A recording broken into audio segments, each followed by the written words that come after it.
Satgas yang telah dibentuk oleh Bapak Presiden dengan Kepres, di mana Bapak Menko PMK sebagai ketua tim pengarah, Dewan Pengarah, kemudian kami sebagai ketua pelaksana, tim pelaksana, tiap minggu memang akan melakukan evaluasi. Dan kemudian perintah dari Bapak Presiden agar disampaikan kepada publik. Jadi mungkin yang di atas ini banyak media yang ada di atas kita. Samping nanti akan ada press release resmi. Kami izin menyampaikan singkat tentang progres. Saya mengucapkan terima kasih banyak atas nama Satgas dan juga atas nama Dewan Pengarah karena kerja keras Bapak-Bapak Ibu sekalian, kementerian lembaga, kemudian juga pemerintah daerah, provinsi, kabupaten, kota, serta semua non pemerintah yang hadir juga di sana, relawan cukup banyak hadir, saling bahu-bahu, dan kita berangkat dari situasi yang awal. Setelah itu dalam rapat koordinasi beberapa waktu yang lalu kita juga membahas mengenai update situasi dari laporan-laporan yang masuk dari kementerian lembaga, dari provinsi, kabupaten, kota, sekaligus pengecekan langsung di lapangan. Ada posko di sini yang monitor, posko mandonya di Kemendagri, dan ada satu posko lagi di Aceh. Meskipun di Sumatera Utara, di Medan, Sumatera Barat juga mereka bentuk posko tingkat provinsi. Kemudian untuk posko tingkat nasional selain di sini, selain di Aceh, di sana dipimpin oleh Bapak Dr. Saprijal, mantan PJ Gubernur Aceh, Dirjen Kemendagri. Kemudian dari hasil semua pihak tadi dan update, ini kami lihat banyak sekali kemajuan-kemajuan, alhamdulillah, yang telah kita capai dalam rangka untuk memulihkan Aceh, kemudian Sumatera Barat dan Sumatera Utara. Kami mulai dari Sumatera Barat, sambil berusaha secepat mungkin. Sumatera Barat kita melihat di sini bahwa kalau yang warna hijau itu artinya relatif sudah baik, sedangkan untuk warna kuning artinya masih memerlukan atensi. Nah, di sini kita melihat bahwa yang warna hijau itu sudah banyak sekali di Sumatera Barat, sehingga kalau hijaunya semuanya hijau kita sebut sudah normal. Kita tahu bahwa di Sumatera Barat ini ada 19 daerah, kabupaten, kota, 16 yang terdampak pada saat bencana. Itu 5-nya sudah kembali normal, yaitu Kabupaten Solok Selatan, kemudian Kota Bukit Tinggi, Kota Padang Panjang, Kota Payakumbuh, dan Kabupaten Pesisir Selatan. Ini hampir semuanya baik, meskipun ada beberapa yang kecil-kecil. Kemudian yang mendekati normal ini kira-kira kalau yang warna kuningnya itu lebih kurang 4 ke bawah, kecuali yang kritikal.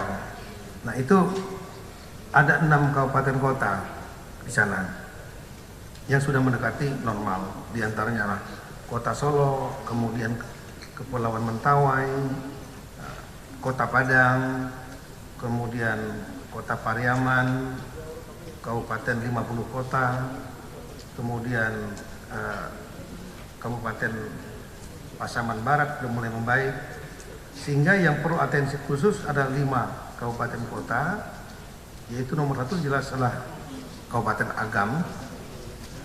Ini ada berbagai permasalahan, mulai dari pemerintahan, kemudian juga ada masalah layanan kesehatannya rata-rata Sumatera Barat. Kalau menurut catatan kami, Pak Menkes bagus, Pak. Terima kasih banyak Pak Menkes. Kemudian sarana pendidikan yang masih terdampak. Kemudian akses darat, terutama kalau nasional hampir semuanya akses nasional semuanya bagus, artinya sudah membaik meskipun belum maksimal. Contohnya misalnya di beberapa tempat itu bisa dilalui oleh roda 4, tapi kendaraan truk besar belum. Itu truk besar perlu untuk logistik karena memang longsoran. Nah kemudian kalau untuk jalan provinsi, kabupaten kota rata-rata masih. Kemudian jalan desa juga banyak. Jembatan masih ada beberapa yang belum kembali sempurna meskipun ada jembatan sementara atau jalan alternatif. Ekonomi ada beberapa yang memang memerlukan atensi untuk di pasar-pasar. Inilah juga kita mengundang dari Kementerian Perdagangan, Kementerian UMKM. Kalau pasar ya Mbak Roro ini kerjanya nih, Menteri Perdagangan. Kalau restoran, warung, kafe, kita harapkan Kementerian UMKM karena banyak sekali ini kesulitan mereka. Mereka rusak warungnya dan kemudian mereka bayar harus berutang di bank, pemasukan nggak ada, dikasih 3 bulan kemarin gross period 3 bulan.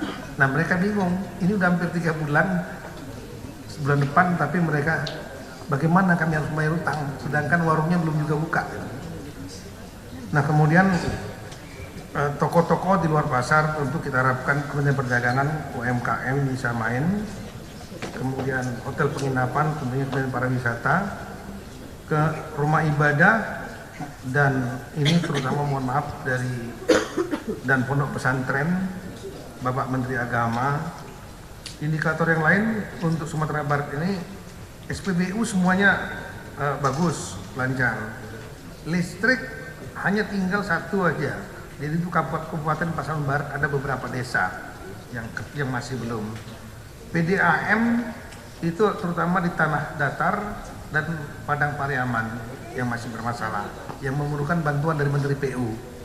Kemudian internet, alhamdulillah, terima kasih banyak Komdigi. Semua menyatakan, ini pernyataan para bupatinya semua, sambil kita ngecek, lancar semua. Gas LPG juga lancar, tinggal konsistensi pasokan, baik BBM maupun LPG. Sungai yang masih bermasalah di Kota Solo, Kabupaten Solo, kemudian di Kota Pariaman, Kabupaten 50 Kota, Pasaman Barat, dan Kabupaten Padang Pariaman. Ini untuk masalah sungai. Nah, kemudian untuk di wilayah Sumatera Utara, kami lanjut. Ini petanya sedikit, bukan sedikit, banyak. Saya sampaikan terima kasih banyak kepada semua pihak, kementerian lembaga dan terutama pemerintah provinsi, Pak Gubernur dan para bupati wali kotanya. Saya kagum kecepatan mereka bekerja karena minggu lalu petanya masih banyak kuning. Sekarang ini petanya yang sudah dari 18 terdampak, 5 itu normal penuh sudah. Mulai dari Kota Medan, kemudian Kabupaten Nias, Kabupaten Langkat, ini kemudian Kabupaten Asahan, Kabupaten Batubara, ini hampir sudah normal penuh. Yang mendekati normal 11 kabupaten. Ada yang memerlukan atensi khusus, meskipun tidak menafikan tentunya yang lain, yaitu Tapanuli Tengah dan Tapanuli Utara. Tapanuli Selatan yang terdampak buruk kemarin, memang ada beberapa fasilitas pendidikan. Saya ulangi, jalan provinsi yang masih ada hambatan di Tapanuli Selatan. Kemudian juga ada sungai, terutama di Batang Toru dan Garoga, 2 itu tumpukan sedimen masih sangat banyak. Kalau kita lihat yang perlu atensi sungai itulah Tapanuli Tengah, Tapanuli Selatan, itu yang paling utama, yang warna kuning di bawah. Nah ini mungkin Bapak Menteri PU, mereka juga buat terobosan bagus. Jadi yang perlu atensi yang paling utama sekali adalah jelas kita harus menyerbu Tapanuli Tengah, kemudian Tapanuli Utara dan Tapanuli Selatan. Meskipun daerah lain ada yang kuning-kuning, itu perlu atensi. Kalau untuk masalah perekonomian, hampir semua pasarnya sudah aktif semua. Rumah sakit semua beres, rumah sakit umum daerah. Makasih banyak Pak Menkes. Fasilitas pendidikan yang memang perlu atensi. terutama di daerah Tapuk Tengah, PAUD, TK, SD, SMP yang masih sekolah di tenda-tenda. Nah, kemudian untuk Aceh ini memang perlu kita bekerja lebih keras lagi, karena di Aceh ini yang normal baru satu, yaitu Kabupaten Aceh Besar dari 18. Tapi mendekati normal, sudah mendekati baik, artinya kurang dari 4. Warna kuningnya itu ada 9 kabupaten kota. Yang perlu atensi khusus ada 8. Dari 19, 18 terdampak. Di Highland itu di daerah gunungan itu 3, yaitu Benar Meriah, Gayo Luwes, dan kemudian di Aceh Tengah yang ibu kota yang Takengon. Itu rata-rata permasalahannya adalah jalan yang longsor atau hilang dan jembatan yang putus. Jalan nasional sudah masuk, sudah. Kalau tidak pakai jembatan sementara, dia memakai jalan alternatif dengan terobosan. Terima kasih banyak Pak Menteri PU, TNI, Polri, dan Antara bekerja sangat luar biasa. Kemudian sehingga akses logistik rata-rata sudah jalan. Kemudian yang perlu atensi di daerah Highland ini adalah mereka harus mengeluarkan produk mereka, karena mereka ada produk kopi, produk cabai, itu terus meskipun sudah bencana kan tetap panen. Nah, ini mohon bantuan Bapak Menteri Pertanian, sekaligus mohon di daerah ini diperkuat stoknya, karena di daerah ini nggak pernah pengalaman punya bencana yang besar.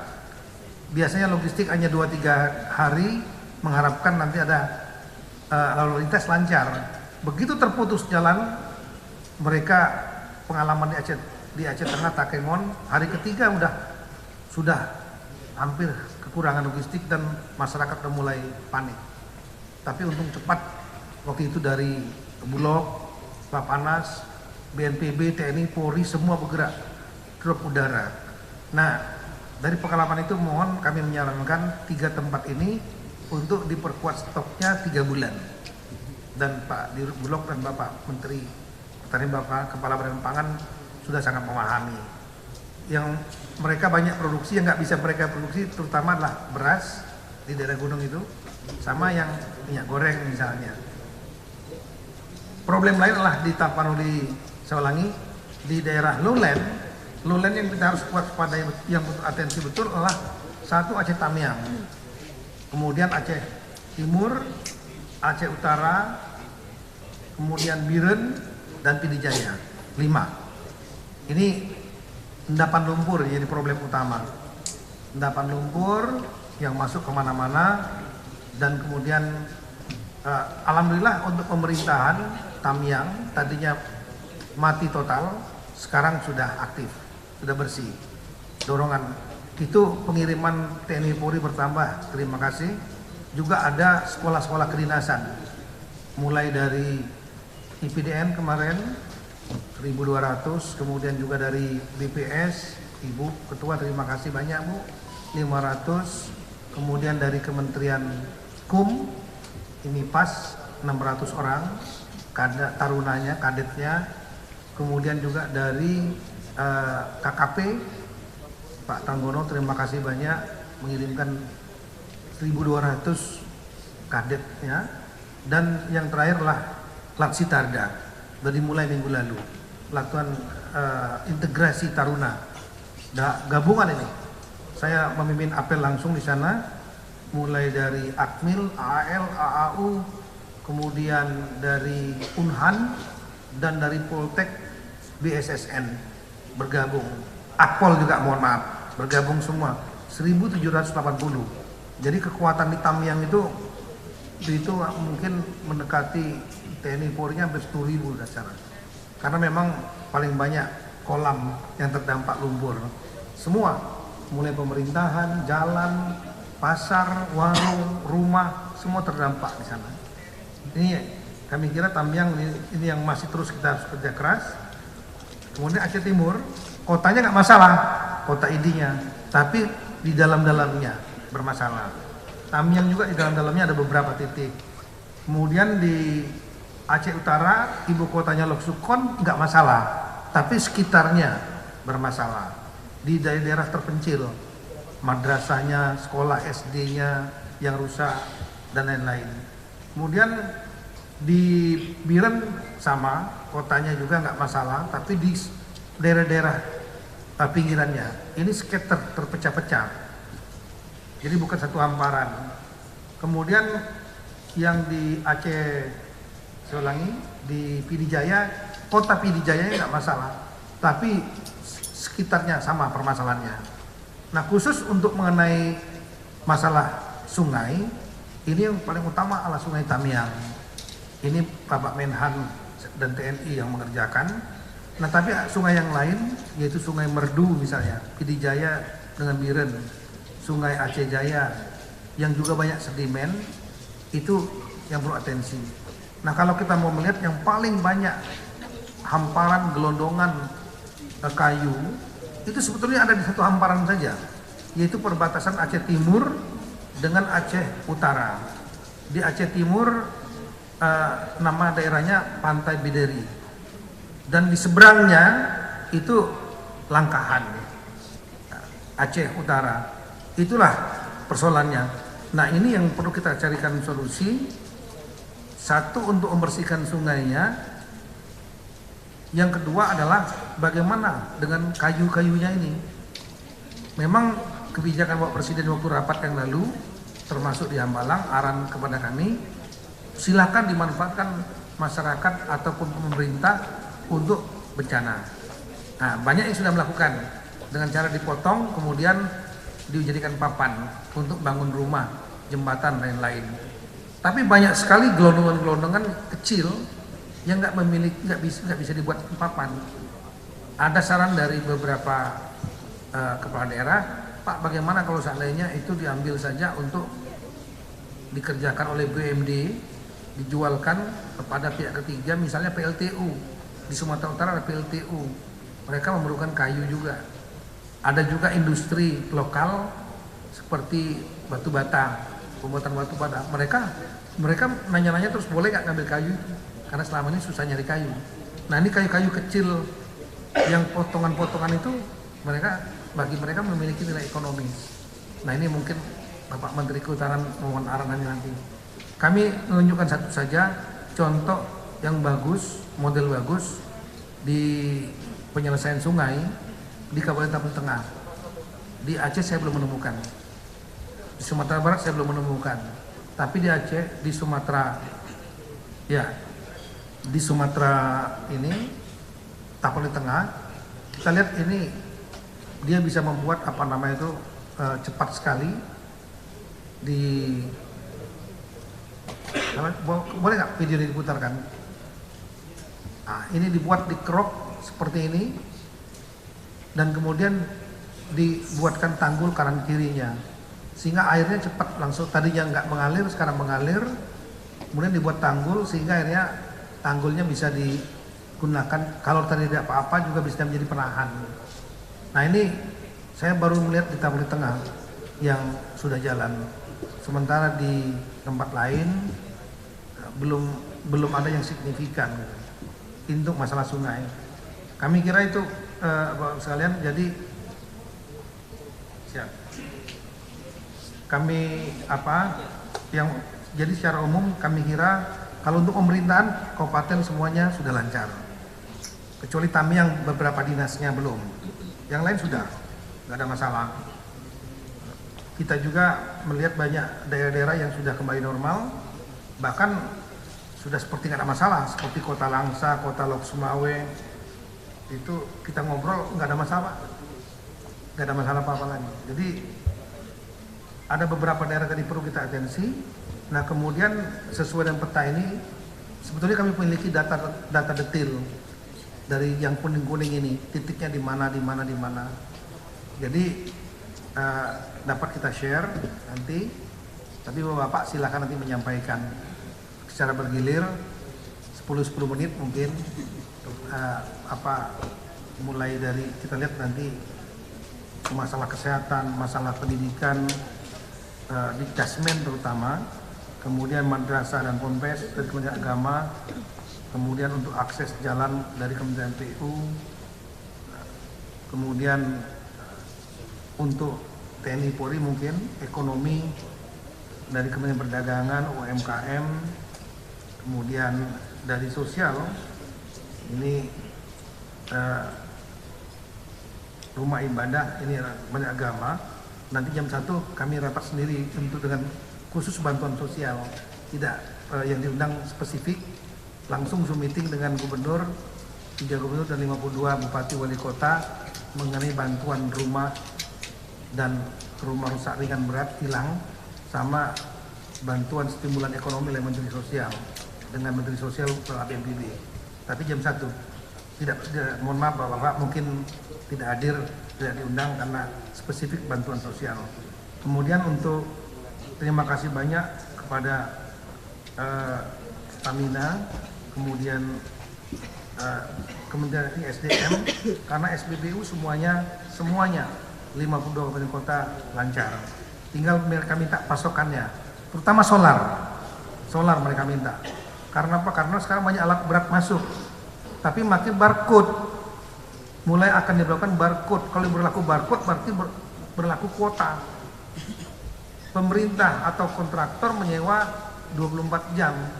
Tapi karena solarnya dibatasi, akhirnya mereka bekerja 35-40 liter, bekerja hanya 8 jam. Nah, eman-eman sayang. Sehingga mereka mengharapkan tambah suplai solar. Yang kedua, tidak menggunakan barcode dulu di masa pemulihan ini di daerah-daerah tertentu. Listrik hampir sebagian besar sudah lancar, kecuali beberapa desa. Kemudian PDAM memang banyak ada masalah beberapa daerah karena saluran air minum mereka banyak yang pecah, patah dan lain-lain. Meskipun TNI Polri, PU dan antara relawan banyak membangun sumur-sumur bor. Internet hampir semuanya juga lancar, kecuali beberapa tempat titik. Tapi kalau kotanya hampir semuanya jalan. Gas LPG juga hampir semuanya oke, tapi mereka permintaan dari daerah adalah konsistensi. Untuk berikutnya kami berturut-turut, yang paling utama di sini karena Pak Menteri Pertanian akan ada kegiatan, permasalahan utama dari di bidang pertanian dan pangan itu sudah kami sampaikan kepada Puang, yaitu sawah-sawah yang rusak karena lumpur, kemudian kebun-kebun kopi, hortikultura punya masyarakat yang daerah gunung terutama. Kemudian yang kedua adalah mohon dukungan Kepala Bappenas dan Pak Dirut Bulog untuk stok 3 daerah di gunung tadi, Bener Meriah, Gayo Luwes dan di Aceh Tengah 3 bulan, dan satu lagi adalah di Nias. Karena Nias sekarang hampir semua daerahnya adalah naik semua harganya. Gunung Sitoli dari 98 kota itu tertinggi 10,sekian% adalah Gunung Sitoli inflasinya. Demikian kami silakan kepada Bapak Menteri Pertanian Puang. Terima kasih. Assalamualaikum warahmatullahi wabarakatuh. Shalom, Om Swastiastu, Namo Buddhaya, salam kebajikan. Pak Menko, PMK saya hormati, Pak Mendagri, seluruh sahabat kami Menteri atau yang mewakili yang kami hormati. Izin kami sampaikan 5 menit. Tolong halaman 5. Izin Pak Menko, Pak Mendagri, anggaran yang tersedia sekarang ini APBN reguler itu 1,4 triliun, anggarannya sudah tersedia. Kemudian awalnya kami menganggap bahwa tambahan anggaran hanya 3 triliun, ternyata butuh 5 triliun, tetapi di dalamnya ada PU 3 triliun, PU dan Kementerian Pertanian. Kami kerjasama. Lanjut halaman 11.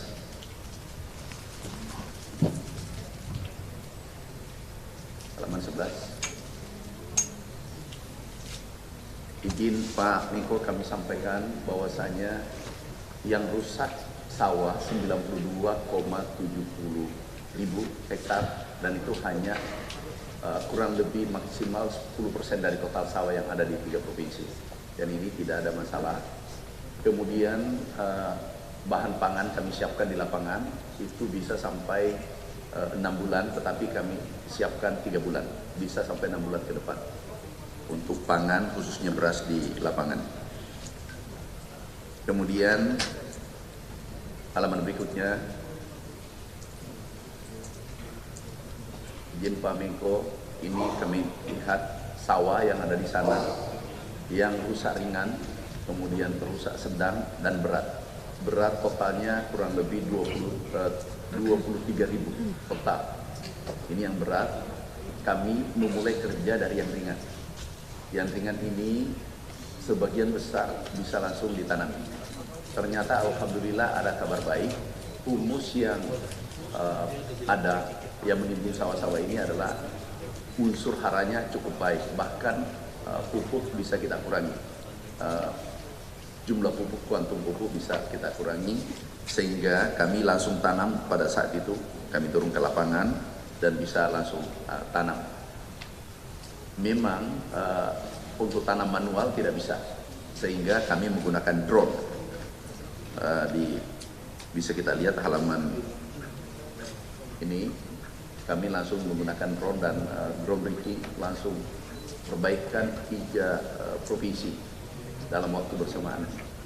Juga staf kami eselon 2, awalnya eselon 1 standby di lapangan, 2 orang, 1 dari Bappenas, 1 dari Kementerian Pertanian. Sekarang ini eselon 2 standby di lapangan untuk merehab. Kami target insya Allah ringan dan sedang ini selesai paling lambat 6 bulan. Paling lambat 6 bulan bisa selesai. Kemudian berikutnya halaman 13. Halaman 13. Ini rincian rusak ringan, berat, Aceh, Sumatera Utara, Sumatera Barat yang rusak, dan insya Allah kita akan perbaiki. Khusus untuk perkebunan hortikultura, Pak Menko, Pak Mendagri, anggarannya sudah siap. Kebetulan ada anggaran biaya tambahan kurang lebih 9,9 triliun. Kami menggeser dari beberapa daerah dari daerah yang tidak kena bencana ke Sumatera Utara, Barat, dan Aceh. Next, halaman berikutnya. Halaman 17, halaman 22, masuk ke halaman 22. Yang terakhir, Pak Mendagri, Pak Menko, kami sudah mengirim bantuan Kementan dan Bappenas Peduli, itu 3 kapal ke Aceh, Sumatera Barat, dan Sumatera Utara. Insya Allah khusus untuk pangan aman, itu bisa tertutupi 6 bulan ke depan, dan sekarang juga sudah panen. Jadi yang tidak kena bencana ini sekarang panen, Bulog juga sudah mulai menyerap di lapangan. Jadi kalau pangan insya Allah tidak ada masalah ke depan. Hanya saja yang agak berat adalah yang kurang lebih 32.000 hektar yang berat, tapi insya Allah kami bisa selesaikan tahun ini. Kami selesaikan dulu yang 90%, sehingga masyarakat, petani di sana bisa berproduksi agar pangannya tidak langka ke depan. Sekali lagi terima kasih Pak Menko, Pak Mendagri, teman-teman Menteri, izin kami harus lanjut rapat jam 10 dengan Pak Jaksa Agung dengan lainnya. Terima kasih. Wassalamualaikum warahmatullahi wabarakatuh. Waalaikumsalam. Terima kasih banyak, Bang. Ini memang masyarakat sangat berharap untuk terutama sawah-sawah tadi. Tadi saya lihat Pak Mentan sudah memiliki konsep prioritas kepada yang 90%, yang 10% terdampak beratnya ada treatment tersendiri, dan sekaligus juga ada Pak, di sini ada Pak Dirut Bulog nanti. Jadi kalau Pak Mentan meninggalkan rapat dengan Jaksa Agung, ada Pak Dirut Bulog, Pak Rijal untuk masalah stok terutama. Terima kasih banyak Pak Mentan.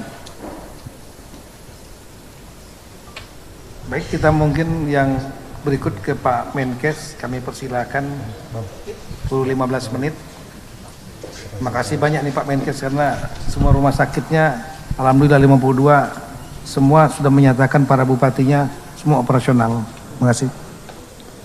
Terima kasih Pak Menko, Pak Mendagri, Bapak Ibu Menteri. Assalamualaikum warahmatullahi wabarakatuh.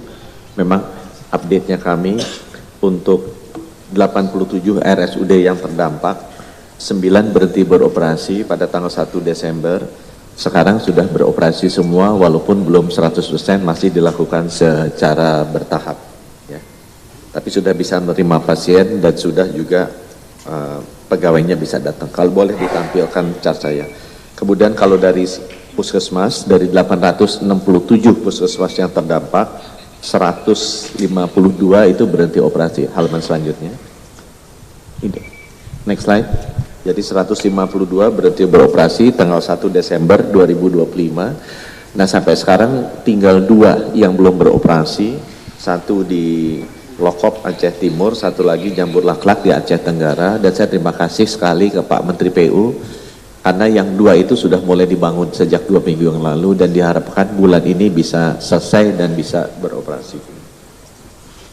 Kemudian kami juga sudah mengirimkan 6.000 orang relawan kesehatan, baik dari Kemenkes maupun dari organisasi-organisasi lainnya, untuk bisa melayani 1000-an posko pengungsian dan desa-desa terisolir. Kemudian target kami adalah di bulan Maret ini kita harapkan semua fasilitas kesehatan sudah bisa beroperasi normal. Dan yang terakhir, pada tanggal 20 Januari kemarin kami sudah mengajukan surat ke Bapak Presiden untuk minta tambahan anggaran rehabilitasi pasca bencana Sumatera sebesar 529 yang sudah rinci by rumah sakit dan by puskesmas juga Pak. Coba di halaman selanjutnya, next slide. Ini contohnya Pak, yang rumah sakit kondisi sekarang beroperasi semua. Halaman selanjutnya, ini yang kita terima kasih ke Bapak Ibu TNI, Polri, Pemda yang sudah memprioritaskan sehingga dalam 2 minggu seluruh rumah sakit bisa beroperasi kembali ya. Halaman selanjutnya, ini di Langsa. Halaman selanjutnya, ini juga di Perelak, operasi juga sudah mulai jalan ya. Halaman selanjutnya, ini bisa dalam 2 minggu Pak kita perbaiki. Halaman selanjutnya, nah ini yang puskesmas 152 Pak, ini juga terima kasih, prioritasnya diberikan oleh pemerintah daerah ya, dan TNI Polri juga. Halaman selanjutnya, nah ini 2 yang masih nggak bisa dioperasikan kembali karena memang sudah benar-benar hancur, jadi masih minta bantuan Pak Menteri PU dan terima kasih sudah ditindaklanjuti. Halaman selanjutnya, ini lokasinya Pak yang di Lokop di Aceh Timur, jadi kita pindahkan karena di pinggir sungai, kita pindahkan ke seberang jalan. Halaman selanjutnya, ini statusnya sekarang Pak, jadi terima kasih Pak Menteri PU, ini cepat 2,5 minggu sudah jadi, mudah-mudahan bulan ini udah bisa beroperasi kembali ya. Ini dibangun dengan cepat. Halaman selanjutnya, ini juga yang di Jambur Laklak di Aceh Tenggara, tadinya di pinggir sungai, kita pindahkan di seberang jalan. Halaman selanjutnya, nah ini juga udah mulai dipasang tiang-tiang pancangnya, dan saya ngelihat yang pertama pembangunannya dalam 2 minggu cepat sekali. Halaman selanjutnya, next slide. Ini contohnya Pak, TNI Polri bantu. Ini 150-an puskesmas Pak, sudah bersih semua sekarang. Halaman selanjutnya, nah ini yang tenaga kesehatan yang kita kirim ke daerah-daerah. Selanjutnya, ada 6.100 kita udah kirim, ini muter setiap 2 minggu, jadi sekarang sudah turun ke 500-600-an, selalu ada di sana ya. Kita taruh untuk melayani posko-posko pengungsian dan juga desa-desa yang terisolir. Halaman selanjutnya, ini yang dikirim oleh Kemenkes sendiri ya. Jadi batch 1-nya Desember, batch 2-nya awal Januari, batch 3-nya sudah kita kirim kemarin 527. Jadi setiap 2 minggu kita putar 500. Next slide. Nah ini contoh-contohnya, kita juga mengkoordinasikan seluruh lembaga-lembaga sosial, dinas kesehatan ya. Next slide. Ada juga organisasi profesi, Ikatan Dokter Indonesia ya. Ada Dompet Duafa, Dokter Share, sampai ada lembaga internasional juga yang datang, Doctors Without Border datang ya. Next slide. Ya. Ini banyak sekali, Muhammadiyah, NU juga membantu semuanya. Ini kita koordinasikan. Next slide.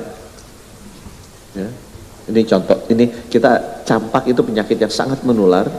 Jadi kita lihat di beberapa kota timbul, jadi segera kita lakukan imunisasi tambahan. Ini dilakukan oleh relawan-relawan tadi.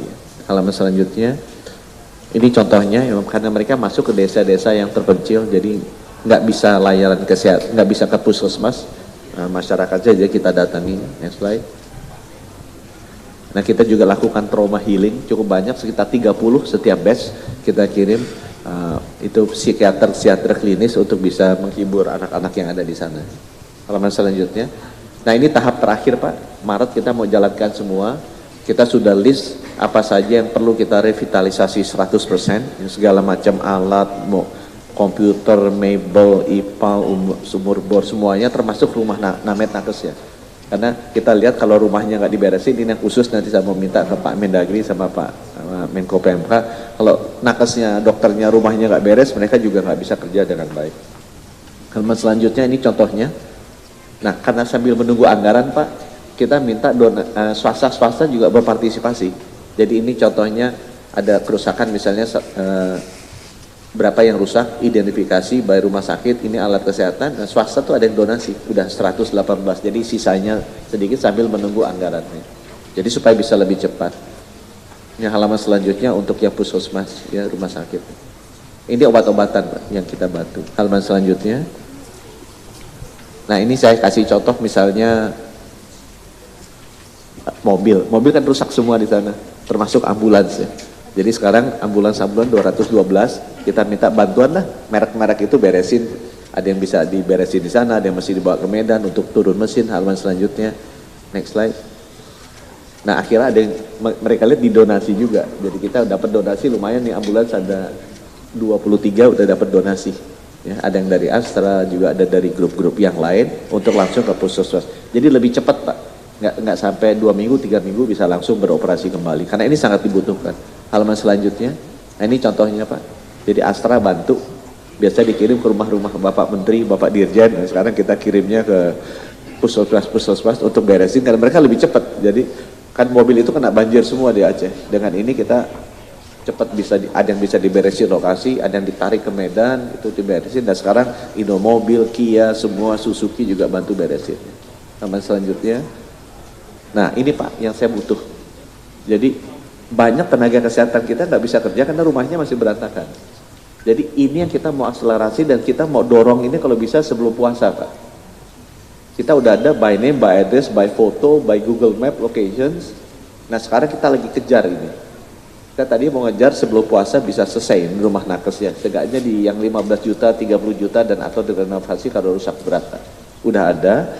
Memang begitu jalan sudah mulai dibantu juga oleh BNPB, masih ada masalah. Itu rumahnya rumah sewa, itu kan nggak bisa. Kemudian ada juga rumah omnya atau siapanya, itu yang kita beresin. Tapi terima kasih, coba halaman selanjutnya. Ini udah hampir tiap hari karena susah sekali nih koordinasi data ini, Pak Tito juga udah kasih contoh kan, susah sekali. Tapi alhamdulillah 607 udah selesai Pak. Jadi saya berharap kalau bisa daripada nunggu Januari, boleh nggak Pak Tito minggu ini gitu dikeluarin. Ini SK-nya udah masuk SK di Bupati Wali Kota. Udah dicek verifikasi oleh BNPB, sudah diverifikasi oleh Pemda. Ini yang susah sekali ya, salam itu koordinasinya minta ampun. Tapi dari 3.200 sudah berhasil 607. Kalau bisa ini dicairin minggu ini Pak Menko, Pak Mendagri, ini akan memberikan contoh sehingga yang lainnya akan lari kejar itu.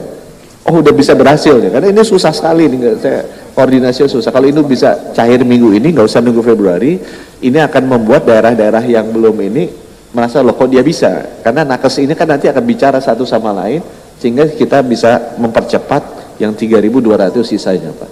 Karena contohnya udah ada. Jadi kalau Pak Menko sama Pak Mendagri sama Pak Kepala BNPB berkenan untuk bantu carikan yang 607 ini duluan Pak di batch pertama, nggak usah nunggu satu siklus, ini akan menjadi akselerasi untuk percepatan yang di belakang. Halaman selanjutnya.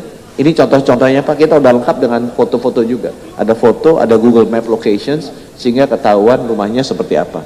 Begitu nanti uangnya keluar kan kita bisa bayarin untuk bersih-bersihin juga rumahnya, dan beresin rumah-rumahnya sehingga mereka bisa bereksita diri. Kalau ini butuh sekali Pak, kalau bisa minggu ini dicairkan yang 607 itu bisa ini. Coba halaman selanjutnya.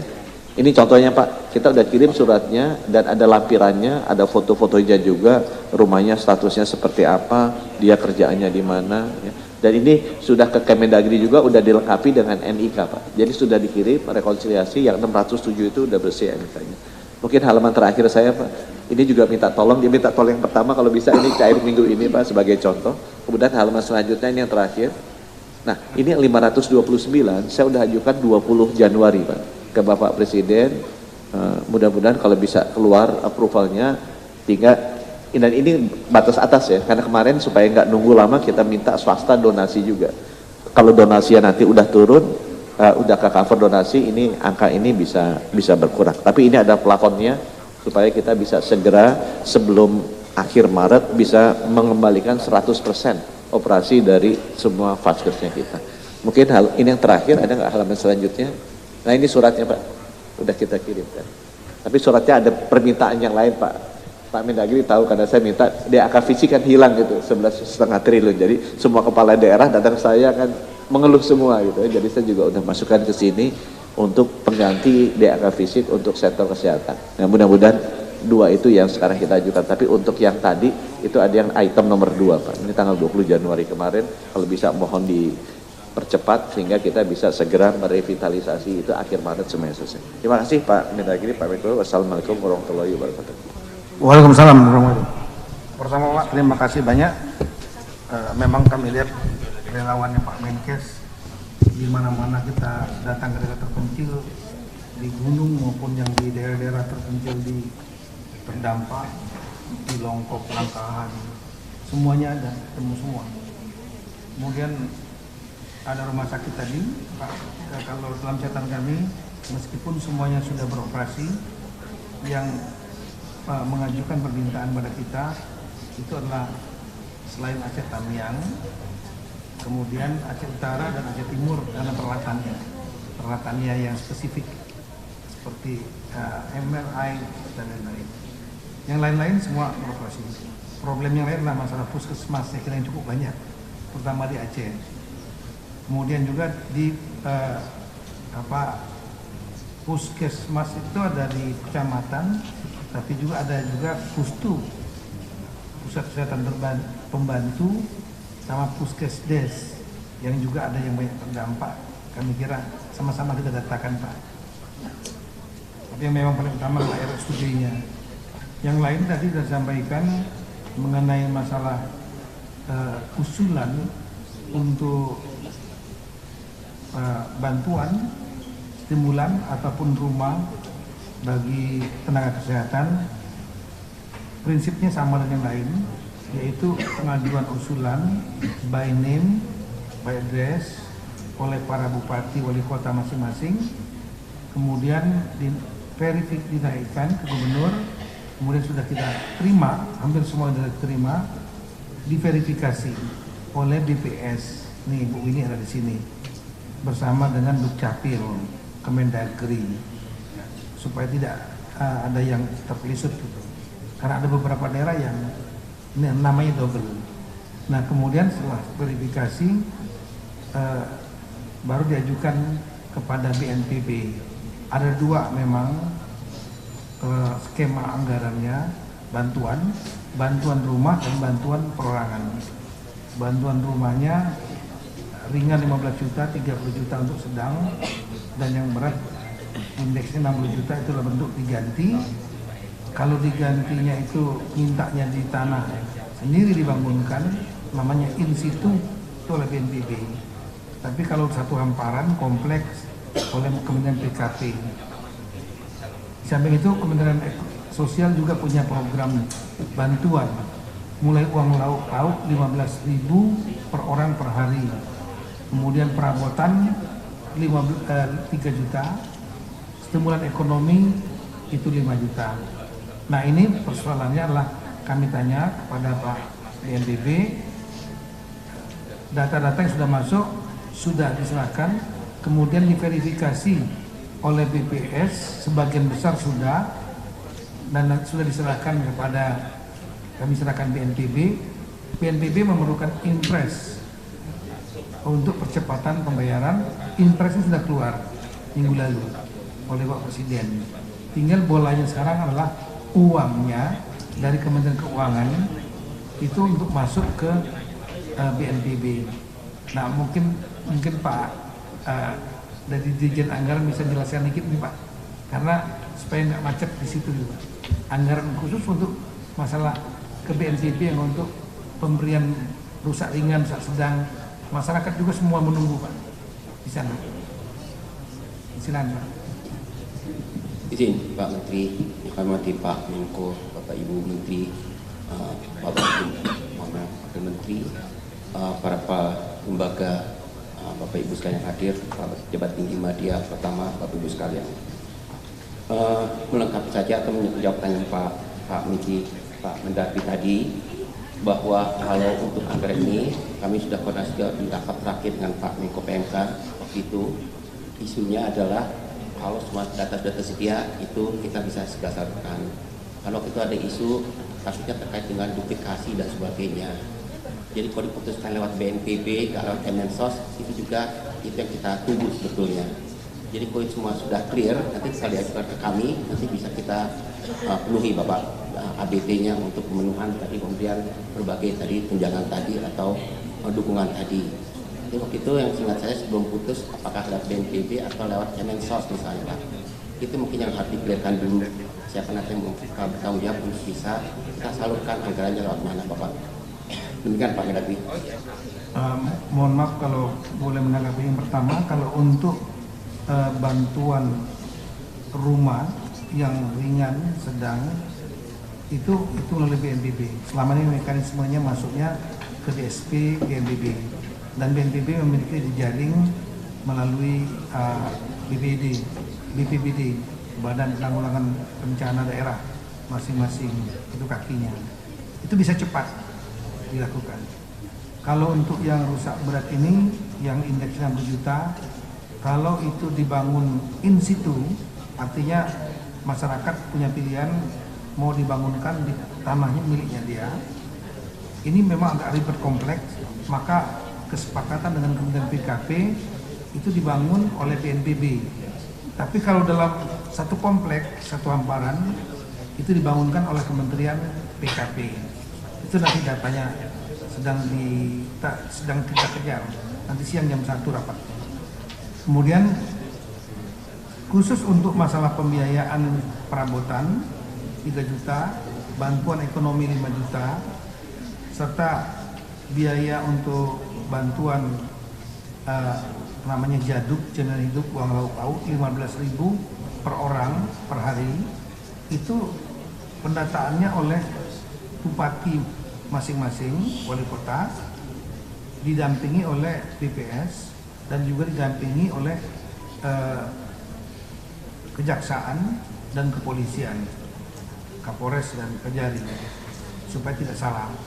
Dan kemudian diajukan kepada gubernur kemudian mengajukannya 1 kopi kepada Menteri Sosial, 1 kopi kepada Kaltim Pelaksana Satgas kepada kami. Nah ini berapa uangnya nanti akan dihitung dan setelah itu diajukan kepada Menteri Keuangan untuk dieksekusi oleh Menteri Sosial. Itu kira-kira skemanya. Namun prinsip dari Bapak Presiden adalah agar pemulihan ini dilakukan secepat mungkin. Nah, terutama yang di tenda-tenda itu tidak boleh terlalu lama. Pak Menteri Kesehatan sudah mengingatkan jangan terlalu lama di tenda karena nggak sehat. Kemudian juga salah satu simbol pemulihan itu adalah ketika yang di tenda ini sudah bisa kembali ke rumah masing-masing. Oleh karena itu kami menyampaikan kepada seluruh kepala daerah, silakan mengajukan bertahap, jangan menunggu selesai semua. Semakin lama menunggu, itu hitungannya di sana bukan hitungannya minggu, hitungan mereka adalah jam. Udah setiap jam mereka ada di tenda, mereka yang nggak nyaman lah, kira-kira gitu.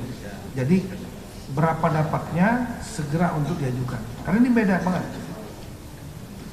Rencana ini scatter, terpecah-pecah. Ada yang di gunung, ada yang di tempat terpencil, ada yang nggak masalah, nggak apa-apa. Nah, beda mungkin waktu zaman tsunami itu satu hamparan rata-rata. Yang ini enggak scatter. Sehingga untuk melakukan pendataannya memang tidak mudah. Sehingga kami menyampaikan kepada seluruh gubernur 3 dan 52 bupati kota, sedapatnya dulu kita main bertahap, bergelombang. Sehingga begitu udah dapat data diverifikasi, uangnya diajukan oleh BNPB, Kemenku kemudian menurunkan, langsung bayar. Setelah itu mereka langsung keluar memperbaiki rumahnya. Kalau nanti ada lagi yang lain, nyusul lagi. Kalau kita nunggu sampai semua tuntas, makin lama mereka di tenda. Begitu kira-kira ini situasinya, Pak. Jadi mohon dengan segala hormat dari Kementerian Keuangan juga bisa sama-sama kita melihat masalah ini untuk bisa kita percepat pembayaran kepada warga, termasuk pada nakes yang disampaikan tadi oleh Bapak Menteri Kesehatan. Tadi sambil mungkin tolong dipertimbangkan juga tadi usulan beliau untuk di AK fisik di bidang kesehatan yang kemarin sempat dikurangi karena adanya bencana-bencana ini, mungkin di AK fisiknya bisa dikembalikan lagi atau di berapa lah yang dikembalikan di AK fisik, karena ini instrumen penting untuk memperkuat sarpras kesehatan. Baik, terima kasih banyak. Kami lanjutkan ke bidang pendidikan. Bidang pendidikan ini ada 2 kementerian yang paling penting, yaitu untuk masalah PAUD, TK, SD, SMP, SMA yang membackup adalah dari Dikdasmen. Sementara untuk madrasah dan ponpes dari Kementerian Agama. Tadi kalau kita lihat peta, hampir sebagian besar masalahnya adalah di Aceh. Meskipun ada beberapa daerah, kabupaten, kota yang di Sumatera Barat dan Sumatera Utara juga memerlukan dukungan. Ada yang rusak berat, ada yang rusak sedang, ada yang rusak ringan. Kami persilakan kepada Wamen Dikdasmen.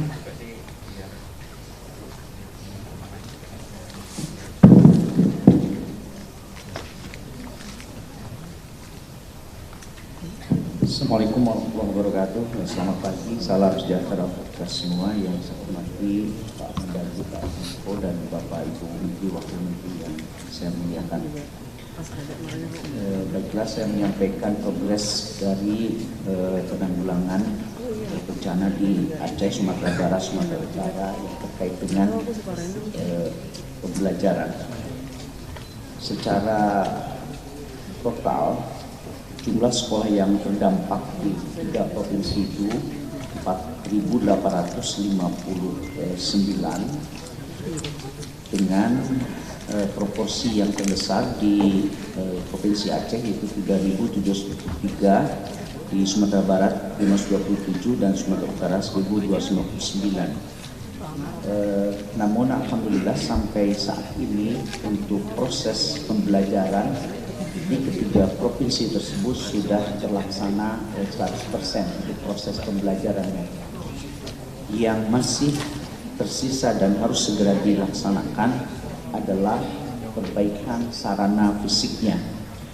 Dengan rinciannya untuk di Aceh yang sudah melakukan pembelajaran di sekolah asal itu 2.966. Artinya di sekolah tersebut hanya dilakukan pembersihan karena kondisinya tergolong rusak ringan. Sementara yang belajar di tenda dan kelas darurat sekitar 82 sekolah, dan ini yang memerlukan dan akan dilakukan perbaikan secepatnya, dan mudah-mudahan pada Februari ini sudah bisa diselesaikan untuk yang sekolah di tenda dan sekolah darurat. Nah, sedangkan yang statusnya menumpang di Provinsi Aceh sebanyak 25, dan ini perlu relokasi ke tempat yang betul-betul jauh dari wilayah bencana karena tidak mungkin dibangunkan di tempat asal. Kami memerlukan di sini dari pemerintah daerah lokasinya dan juga dari BNPB untuk menjamin keamanan dari lokasi baru tersebut. Nah, untuk pendanaannya ini akan dilakukan dari dana revitalisasi pada tahun ini. Kemudian di Sumatera Barat yang masih belajar di tenda dan kelas darurat 21 dan yang statusnya menumpang yang rusak berat itu hanya 2, dan di Sumatera Utara untuk menumpangnya tidak ada. Kemudian untuk bantuan penanggulangan bencana Kemdikbud sampai dengan 23 Januari 2026 sudah disalurkan school kit peralatan sekolah sebanyak 30.500 paket school kit. Kemudian tenda darurat 168 unit, ruang kelas darurat sudah dibangunkan sebanyak 147,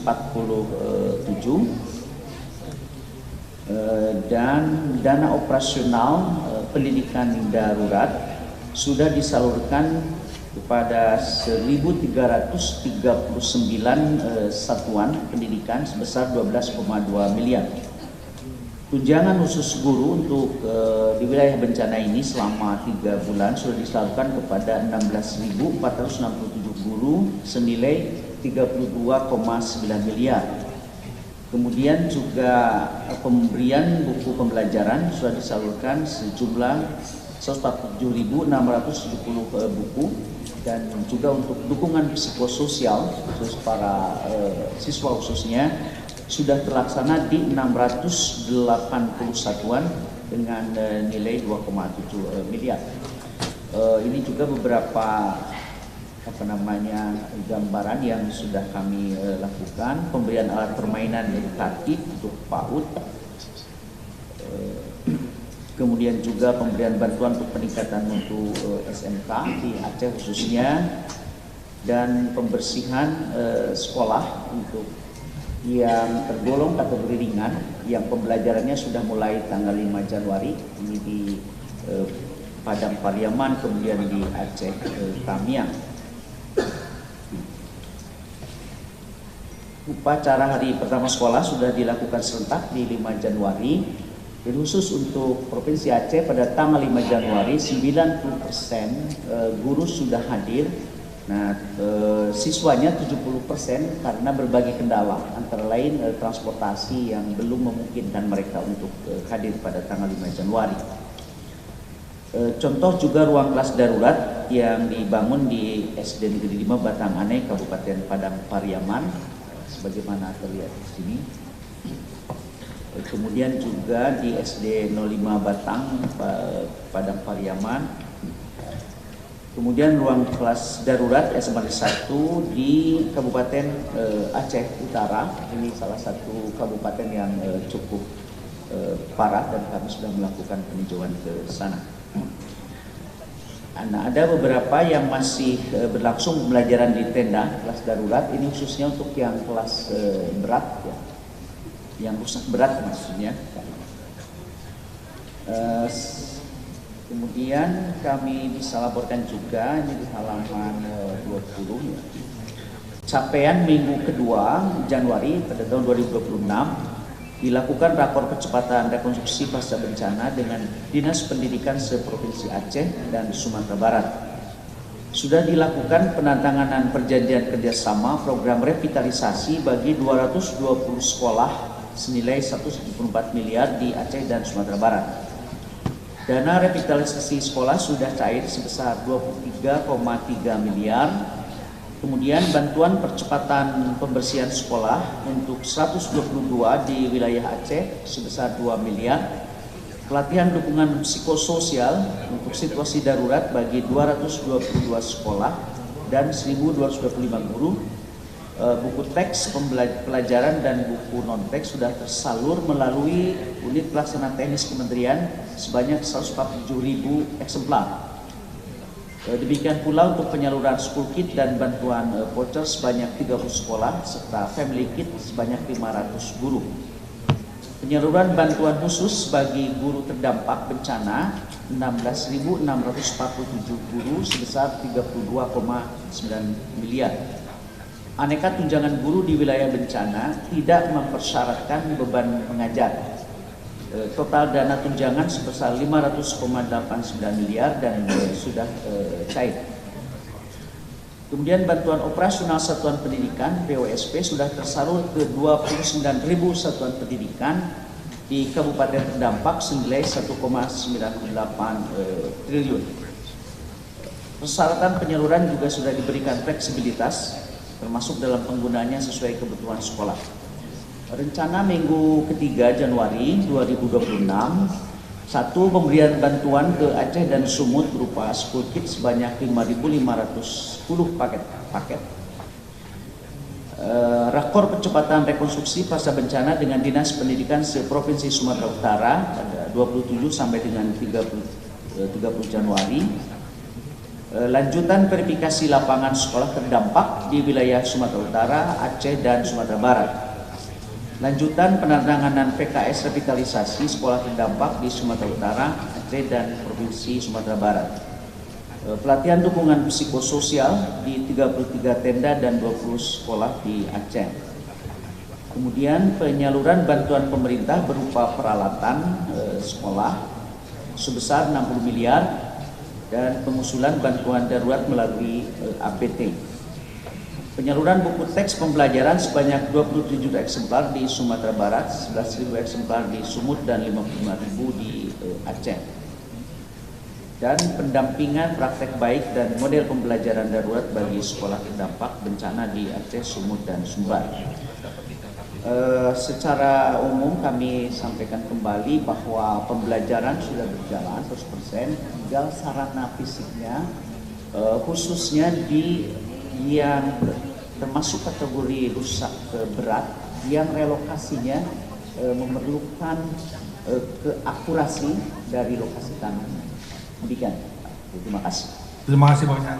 Betul Pak, dari kami rapat Zoom meeting dengan seluruh bupati mengatakan proses belajar mengajar berjalan, tapi memang ada beberapa, tadi data Bapak benar, itu ada yang tenda, ada tendanya juga yang pakai kursi seperti Jawa Tengah, ada yang tendanya yang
dan juga untuk menyiapkan kitab-kitab suci mereka. Dan mereka juga minta mimbar-mimbar masjid, karpet dan rumah-rumah iman, dan mereka itu yang akan mendampingi mereka. Sarana-sarana perkawinan juga banyak, masih ada juga yang melaksanakan perkawinan dalam situasi seperti sekarang ini, dan semua kita perangkatnya kita siapkan juga semuanya. Kemudian jaringan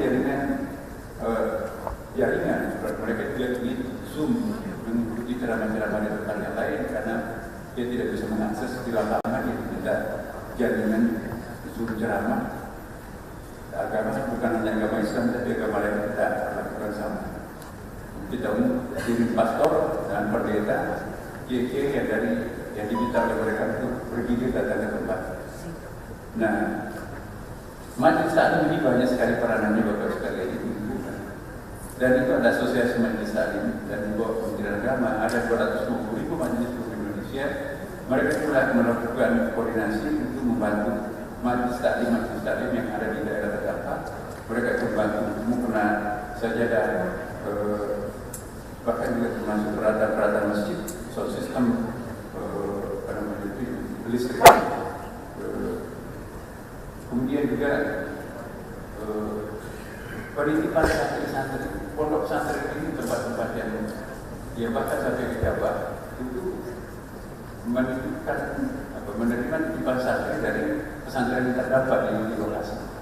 Jadi kami sampai ke Jawa juga ada di daerah Sulawesi, kita menyelamatkan anak-anak santri yang ujian dengan kurikulum yang sama juga dengan madrasah. Jadi kami jaringannya sangat rapi. Kemudian ini sampai kita melakukan, saya beberapa kali ke kampus-kampus bahasanya ke Jogja, banyak sekali anak-anak Aceh di situ yang nggak bisa membayar seperti itu.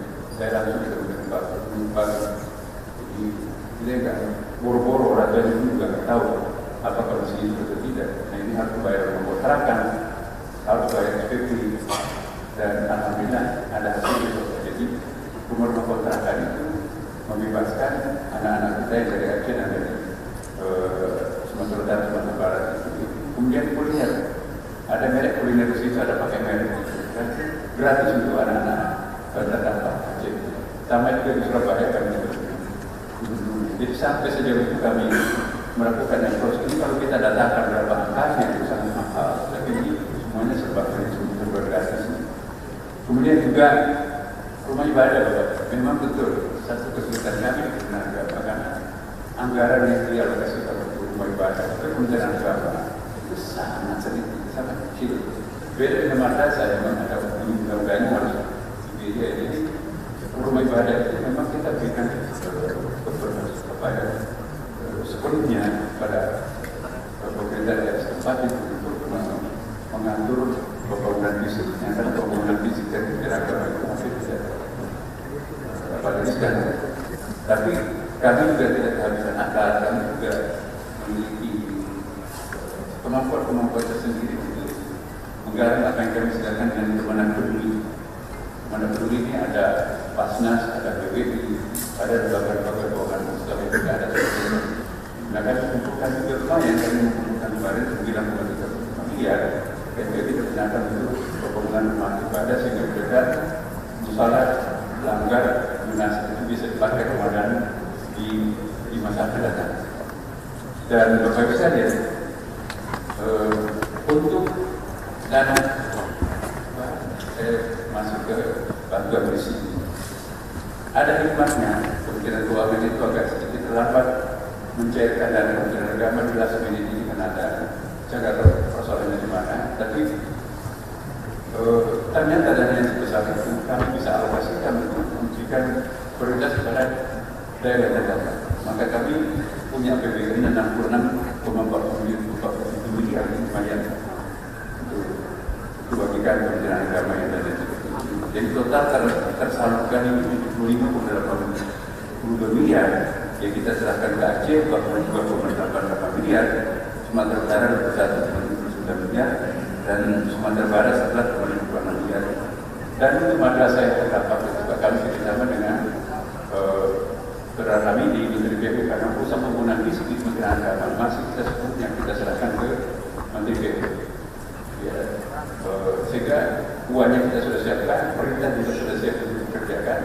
tinggal mungkin PPK akan kerjakan, kemudian juga sangat terkandung dengan jembatan yang susah, jalanannya tidak bisa masuk alat berat. Tapi untuk urusan tidak ada masalah pesantren, bisa kita lihat dari tinggi-tingginya itu memang tinggal sedikit coba. Tapi kalau beribadah itu kami sadari lagi mudah dalam waktu sebelum Ramadan ini kita juga bisa berikan bantuan dari, bahkan kami juga berusaha dari itu nanti dari luar ada juga terutama kerjasama dengan Ustaz dari Jawa. Nah, kemudian untuk data-data yang kita lihat di dalam laporan-laporan yang kami perbuat langsung ke tingkat lapangan yang paling bawah ya, penyuluh agama Kabupaten kami. Ini ada sedikit tantangan struktural yang belum optimal karena kapasitas institusi madrasah dan pesantren dan itu terkait dengan masalah PPK dan terkait nanti akan memberikan penjelasan. Soal kami dari Kementerian Mas juga ada masalah. Dananya sudah siap, surat perintahnya sudah ada, cuma terkendala masih ada madrasah yang belum bisa dilakukan oleh kantor layanan kemenang juga kami kerjakan. Kemudian pendampingan sosial keagamaan ini bisa kita sampaikan. Kemudian rencana aksi rehabilitasi dan rekonstruksi. Ya, seperti tadi disampaikan, rehabilitasi prioritas 562 madrasah kami sangat angkat datanya dan bahkan kami memberikan kontribusi data pada teman-teman pendidikan pusat karena aparat kami ada di tingkat RT, RW dan juga menurut imam masjid kami yang ada di sana. Di setiap ada masjid rumah ibadah di situ ada orang yang agama karena ada koordinasi dan kita dengan mereka. Kemudian 1033 pesantren, 17 PTKI program ini keagamaan Islam ini yang terdapat dan kita sebutkan. Rekonstruksi 1.593 rumah ibadah lintas agama. Memang tidak langsung 100% seperti semula, tapi itu bisa dipakai untuk beribadah. Kantor layanan kemenang juga sudah semuanya sudah selesai, sudah bisa keluar kantor normal. Pemulihan menteri, pemulihan mental dan spiritual, pendampingan sosial, bantuan musab dan kitab suci, dan juga ada yang kami silakan dengan sekolah mingguan bagi mereka yang punya, tapi sekarang sudah hampir tidak ada waktu hari terdapat itu. Kami ada sekolah mingguan supaya jangan terus ketinggalan dengan rekan-rekan yang tempat lain. Kemudian untuk hal-hal yang beriki, Bapak sekalian kami akan koordinasi secara pandangan dengan Pak Bupati dan mohon bantu juga karena kami juga ada beberapa kendala-kendala teknis kecelakaan yang mungkin. Saya juga berterima kasih kepada timnya Pak Tito yang IP itu banyak sekali juga memberikan masukan-masukan kepada teman-teman kami di lapangan dan menyangkut masalah administrasi dan manajemen. Ya, banyak manfaatnya. Dan saya kira itu sudah. Assalamualaikum. Waalaikumsalam. Terima kasih banyak Pak Bapak Menteri Agama Mas Rodin. Ini memang Pak, kalau memang teman-teman di daerah menyampaikan banyak. Dari kami juga melihat lapangan, terutama rumah ibadah yang terdampak, mereka mengharapkan sekali bisa di rumah ibadah terutama diselesaikan sebelum Ramadan 18 Februari. Kemudian untuk madrasah dan pondok pesantren, alhamdulillah Bapak Menteri Agama sudah memiliki data dan mungkin karena keterbatasan anggaran di Kementerian Agama, kami menyarankan nanti mungkin perlu dirapatkan dengan pemerintah daerah, bisa dengan Bapak Menteri Agama atau kami bisa fasilitasi supaya ada pembagian tugas target sasaran mana yang dikerjakan oleh provinsi, kabupaten, yang kabupaten sudah nyerah, diambil alih provinsi nyerah, dibantu oleh pemerintah pusat dan agama, baik rumah ibadah, ada untuk Sumatera Utara juga ada gereja-gereja yang rusak.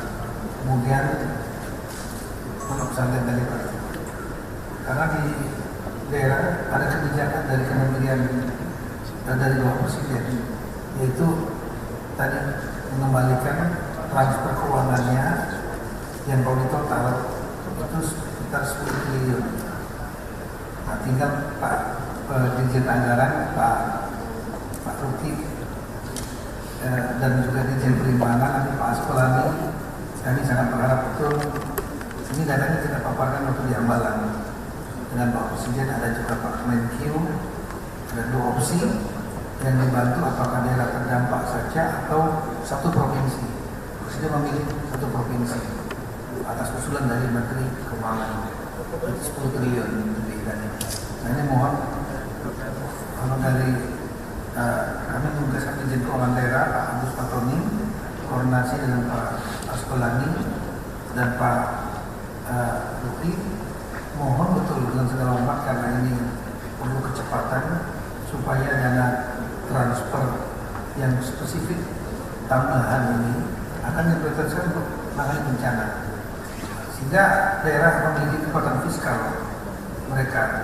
Jadi kalau kita melihat tadi Bapak Menteri Agama menyampaikan anggaran sedikit hanya untuk rumah ibadah sekian puluh miliar misalnya, sebetulnya di daerah kalau ini turun yang 10 triliun itu mereka bisa mengerjakan juga langsung, sehingga tugas pemerintah pusat akan lebih jauh lebih ringan, kira-kira begitu.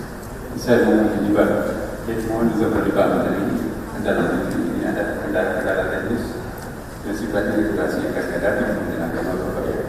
Karena memang ada peraturan, tapi atau sejarah seperti apa bahwa kami seringkali contoh bukan hanya di kasus Sumatera ini, di kasus-kasus musibah yang lain seperti Jawa Barat dan lain.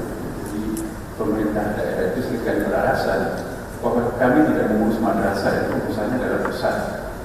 Jadi orang-orang madrasah itu jadi penonton terhadap sekolah-sekolah yang ada di situ bahwa namanya beberapa jenis mohon penegasan sekali lagi Pak Mendagri bahwa ya, ini sama-sama anak bangsa dan tidak boleh ada perbedaan satu sama lain. Apalagi nanti di 20 triliun itu ditambah kekurangan lagi dana pusat itu untuk bisa memberikan pemerataan pendidikan itu. Kan di sisi itu terletak pada jadi saya mau juga nanti pada saat televisi itu simetris dengan program kami. Terima kasih. Terima kasih banyak, ide bagus. Kami kira kita akan mengeluarkan surat edaran nanti Pak Dirjen dan Pak Agus Patoni. Ini saya tahu Pak ini kendalanya kendala undang-undang pemerintah daerah. Karena pemerintah daerah itu mengunci untuk PAUD, TK, SD, SMP ditangani oleh kabupaten kota. Kemudian untuk SMA dan SMK oleh provinsi. Kalau untuk perguruan tinggi oleh pemerintah pusat. Kemudian untuk madrasah juga ditulis Kementerian Agama yang menangani. Nah, namun dengan adanya bencana ini sebetulnya bisa dipotong dengan menggunakan